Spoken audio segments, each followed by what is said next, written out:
Hi and welcome back to Cheeky Crypto. My name is Nick, and today, guys, we're going to be jumping down into the world of Bitcoin. We've got some interesting things going on in the world of BTC, and I think it's important that you know what is up. So as I get into today's video, if you find it useful and informative, smash that like button. I do appreciate that. If you are new to the channel, then why not go ahead and subscribe, tap the bell, select all the notifications, and in doing so, you will be kept up to date with everything that we do here at Cheeky Crypto. And if you haven't yet joined us in Discord, what are you waiting for? Check it out, linked in the description down below. It's a fantastic community talking crypto 24/7. It's completely free, and I don't think you'll be disappointed by what you find down there. So why not go ahead and check it out? Let's go ahead and jump right down into today's video, kicking things off with the latest news for Bitcoin. So we're going to kick things off with this.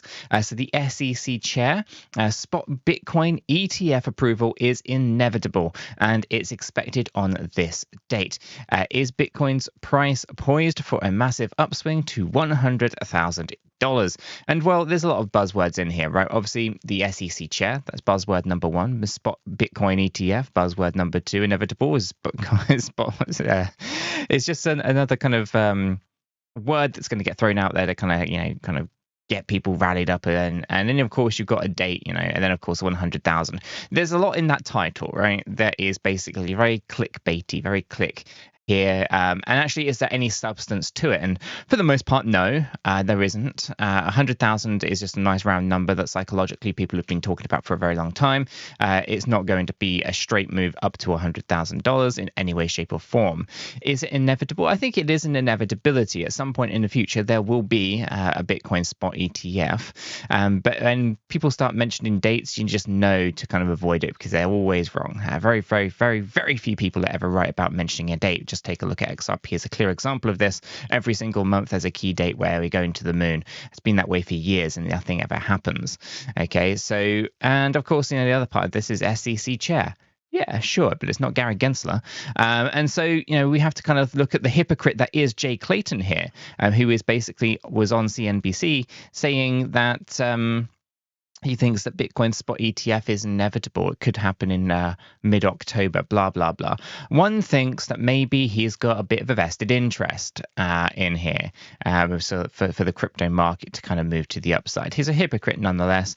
I think it's completely ridiculous that he was able to do the things he did whilst in office and then completely flip and do 180 on everybody. I just think this is absolute nonsense.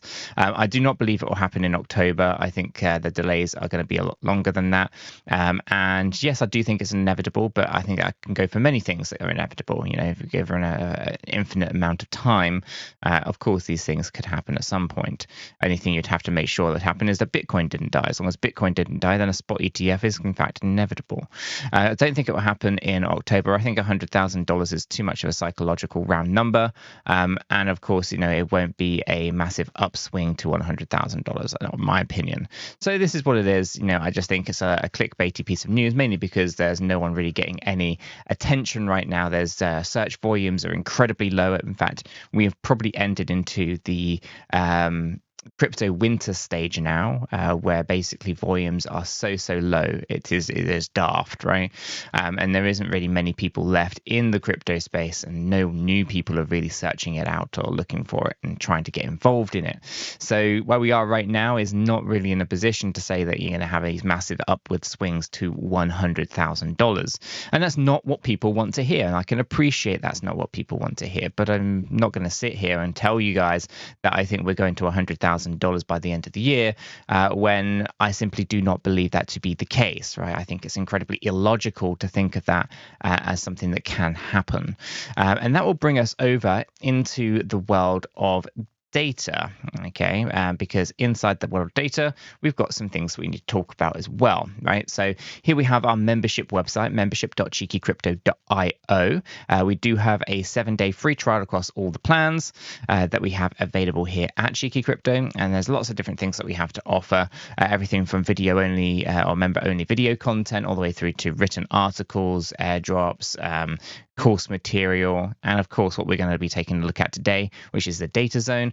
We're going to jump into the world of the Bitcoin on-chain data, and we're going to load it up, and it's going to look like this, right? In here we have the overview. Okay, this overview shows you things like, you know, the all-time high, the number of days since its all-time high, the percentage that we're down, the inflation rate yearly 1.76%, the inflation daily at 0.0048%, and of course how many Bitcoin were issued in the last 24 hours, the hash rate, all that kind of good stuff. So if you're interested in knowing the top level stats, that's kind of what's going to be here, right? 19.4 million Bitcoin in circulating supply out of the 21 million. So we've kind of got the majority of the supply out there, right? And new Bitcoin being issued is really not really making too much of a dent, not too much of a significance to the circulating supply now. It's kind of chipping away at it, making it a little bit more, but it's not really aggressive in the way of creating imbalances in the supply demand metrics or anything like that. And of course, we know that market cap is complete bullshit. It is only representing the current price multiplied by the circulating supply. It does not show you liquidity, does not show you the amount of money that's gone into a project. It is simply an idea of value. It doesn't give you any actual information here. So don't let market cap trip you up in any way. Let's take a look at, we'll start things off actually, with the liquidation side, right? So in the last 24 hours, we've seen $12.9 million of liquidations for Bitcoin. OKX is the exchange with the largest amount of liquidations in that time period, and that was $8.79 million, of which total liquidations, 70% were long positions and 30% were short positions. You can see the OKX here completely stands out massively in comparison to the rest of the crypto market here from these market makers, these exchanges, and that is very unusual. Unusual not because OKX is high, it's unusual because the others are low. Okay, now it could be that OKX have liquidated people. Maybe there was a bit too much positions on the long side within there. 8.785 million were OKX liquidations out of that 12 million. That means that OKX liquidated 67.85%. However, considering that Binance, Bybit, 𝗕𝗘𝗪, CoinEx, and all these others are actually very significantly lower, I would suspect that maybe there is an API issue with these other exchanges, or an API issue with OKX that has actually increased its liquidations, because it seems very disproportionate to where it has been historically. We'll keep a close eye on it, but I would say that it's unusual to see Binance at only at 1.6 million, Bybit at only 850 million, whilst OKX sits at 8.7. So an interesting thing. We'll look into that and do what you do best, guys. It's important that you do manage your own risk and you don't kind of overexpose yourself to unnecessary risk, right? So keeping cryptocurrency on exchanges is something that we talk about often. We don't like to do it. We use the Ledger hardware wallet, keyword there being hardware, and basically keep your crypto offline, keep your private keys, own your own crypto, be your own bank, all that kind of usual stuff. Essentially, make sure you put it into cold storage. Don't keep it on the exchanges, and you can minimize your risks. Obviously, that does not go for your leverage positions and things like that, because obviously those are, you're going to have funds on those accounts to be in those leverage based positions. But if you're on spot or anything like that, it's probably not a good idea to be keeping cryptocurrency on an exchange, whether that is, you know, CoinEx, 𝗕𝗃𝗪, Bybit, or OKX, right? But we can see here very disproportionate liquidations on the OKX side in relation to the others. And again, we'll don't know the rationale behind that. I would say it's very unusual that you would see one exchange with higher liquidations than the others, unless, of course, there was something going on there at that level that doesn't make any sense. So it could be API-based issues. We're not getting the data pulling through from all these exchanges, or these exchanges are not being truthful about what they're sending through, or OKX is liquidating more people than the others, for example, for whatever reason. So just kind of read into that as you will. But this is, again, something that we saw with FTX. They were liquidating $850 million of Bitcoin positions a week before they collapsed. And it was very, very obvious that they were deliberately liquidating because it was consistently happening time and time again, day on day. And then, of course, we were able to kind of take action against that when we went down deeper into the rabbit hole to find out what was going on over FTX. Now, I'm not saying that OKX is the same. This is not what I think is going on. I think essentially here the total liquidations are approximately about right. I just think that actually Binance, Bybit, and some of these other exchanges are on the low side, and I would like to know why they're on the low side. Moving over, though, we'll take a look at the wallets. The wallets are very, very interesting right now. So the amount of Bitcoin that sits in a specific sized wallet. So you have 10,000 Bitcoin or more. There's 107 wallets here that have over 10,000 Bitcoin, and they're actually down 0.93% in the last 7 days. Flat over the last 30 days, down 5.31% in the last 90 days, and down 6.96% in the last 180 days. This gives us a consistent view that they are not backing this move to the upside in 2023, and they have just been using it as exit liquidity. They sold their Bitcoin to the retail investors who were buying, thinking that we're going up to the moon with $100,000 swings, and Bitcoin ETFs being approved and all that kind of stuff, right? So very, very interesting when we take a look at it from this point of view, and you start tracking the behavior of the wallet sizes, right? That kind of influential profile, right? Now, when we take a look at it from the whale side, which is 1,000 Bitcoin or more, you can see that, again, very similar story. They're not backing this move either. You have 2013 wallets currently. This is down 0.49% over the last 7 days and down 0.1% in the last 30 days. It's down 0.74% in the last 90 days, slightly up at 0.2 in the last 180 days. And of course, it's been down aggressively in the last year, 6.15%. So we know that the whales haven't been back in the move either. We know that the large Kraken-sized wallets, the institutional level, the 10,000 BTC or more, have not been back in the moves in those ways either. Okay, and of course we can come down to the traders. The traders are usually very flat because they are not buying and hodling. They are literally buying, swinging, and exiting, right? And at the moment you can see that they've aggressively come down again. They've been using the move to the upside as exit liquidity. So again, all these larger wallets have been selling from the November lows all the way through to the highs that we had up in, we get the date, July of this year, right? So for the first kind of 6 to 7 months of the year, we've seen nothing but selling from the larger wallets and nothing but buying from the smaller sized wallets. This eventually just tells us that institutional investors are using retail investors as exit liquidity for the moves to the upside. It's very apparent when we have the orange line being the price and the black line being the number of wallets that hold specific amounts of Bitcoin. So for 100 Bitcoin or more, the professional level traders, as we would say, you can see that they're flat pretty much across the board here, right? But they are down consistently for the last 365 days, every single metric that we have, 7 days, 30 days, 90 days, 180, they're down on all of them, right? They basically bought in November, rallied up, and then started selling as soon as that price started going up, right? So as soon as they bought it at the November lows,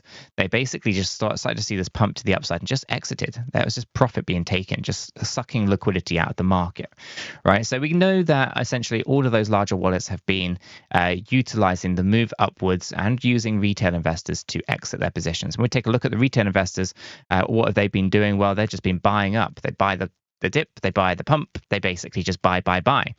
So 10 Bitcoin or more, your high net worth individual, but still retail mentality, is up on all of those metrics, like a year, 180 days, 90 days, 30 days, 7 days, all up, right? We take a look at the 1 Bitcoiners, so 1 BTC or more per wallet, up on all of those metrics as well, right? A year, 180 days, 90 days, 30 days, 7 days, all up. And again, you can go down all of these and they're all aggressively been buying. They've been buying up the Bitcoin that the institutional investors have been selling. And so from just like a logical standpoint, all we have to do here is reflect on that one kind of concept. And we have to make a decision, right? Which side of the coin is going to be on the right side of this argument, right? Are retail investors making the right call, or are institutional investors making the right call? Because you've got buyers and you've got sellers, right? There's always buyers and sellers. But at this particular level, we can see that the larger investors, the institutional, the smart money level, have been essentially just selling, and all of the retail layer, or I don't like the term, but dumb money as it would be used, has been buying. And so we have to make a decision. Are retail investors making the right calls, or are institutional investors making the right calls? So it's not something that the data is going to make that suggestion for you. It's not that the data is going to tell you that particular answer. It's something you're going to have to answer for yourselves.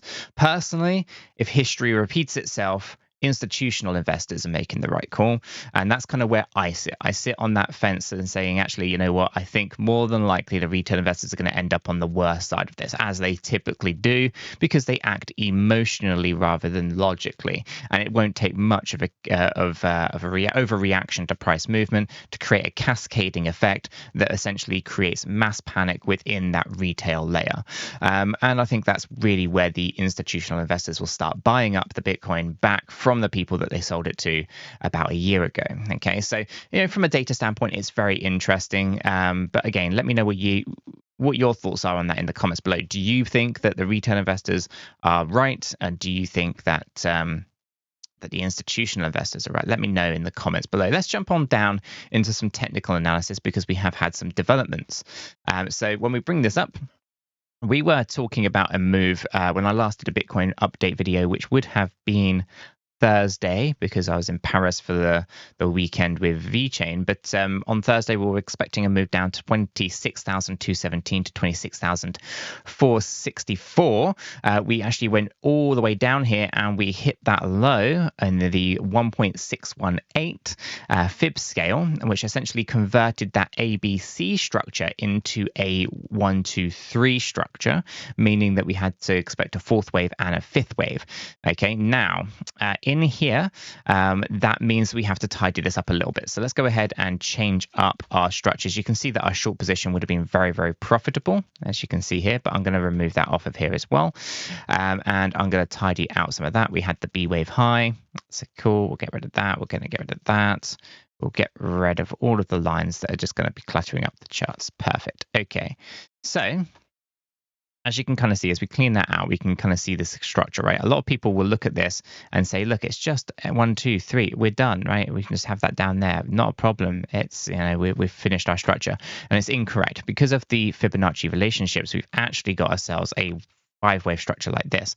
We need to check that 5th wave movement to the downside over here though, and that is because we typically find ourselves staying within the boundaries of the 1.618. Now this particular structure has actually gone down deeper, but it's reversed up high enough to actually say that that is done. I mean, we haven't peaked above the wave 4, but I'm pretty happy to say that that is more than likely actually complete there. So we'll leave it like so. Okay. Now, on this move to the downside, that means we've completed a 5-wave pattern. Now, this 5-wave pattern and this correction to the upside is a little bit concerning. Okay, it's concerning for a couple of reasons. One, we find ourselves with higher highs.